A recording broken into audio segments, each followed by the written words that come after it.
It's being touted as a nation-building project, an outlet for Canadian exports. And while the possibility of an expansion at the Port of Churchill has many excited, it also has some concerned. The worry is an increase in marine traffic, and the noise those ships bring will disrupt the beluga whale population in the area. And joining me now to weigh in on this is Marienne Marcoux, an adjunct professor in biological sciences at the University of Manitoba and a research scientist with Fisheries and Oceans Canada. Marienne, good to speak with you. Hi. Now, I know you studied how noise affects beluga behavior. I'm curious what your research has revealed. Is there a reason to be concerned here? There are reasons to be concerned. There's not much studies specifically on the Churchill or the Western Hudson Bay belugas, but studies in general show that whales can change their behavior because of shipping. So in the Beaufort Sea, there was a study there, and then when ships were coming by, the whales either avoided them, so they changed their direction. Also, when we listen on the water, they either changed their vocalization or they left the area. So we know that whales change their behavior. And the important part to understand is that if they change their behavior, for example, if they're foraging and they're not foraging anymore, then on the long term, they could have an impact on the individual and on the population.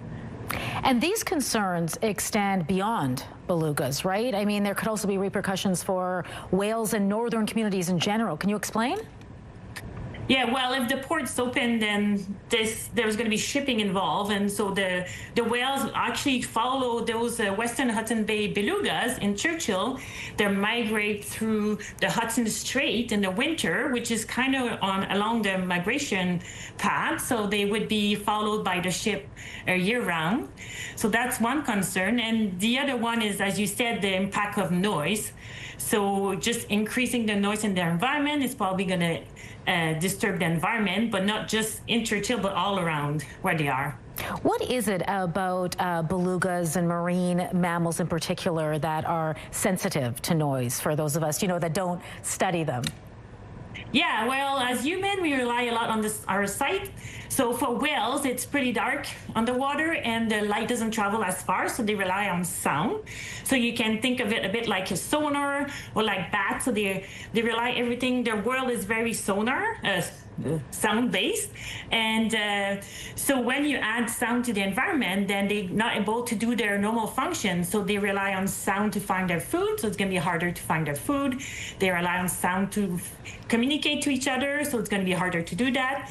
They also rely on sound to listen for their predators. So that's going to be disturbed. So many functions of their daily life might be disturbed. All right, based on everything you know, what do you think the future could look like if shipping in this activity grows as proposed? Well, there are solutions. It's not all doom. So there's new ships that are quieter. Also, there are studies that show that if you maintain your ship properly, then it could decrease the sound. So there are ways to mitigate the sound. So I'm hoping that this is going to be an opportunity to innovate and make sure that we take care of keeping a quiet ocean.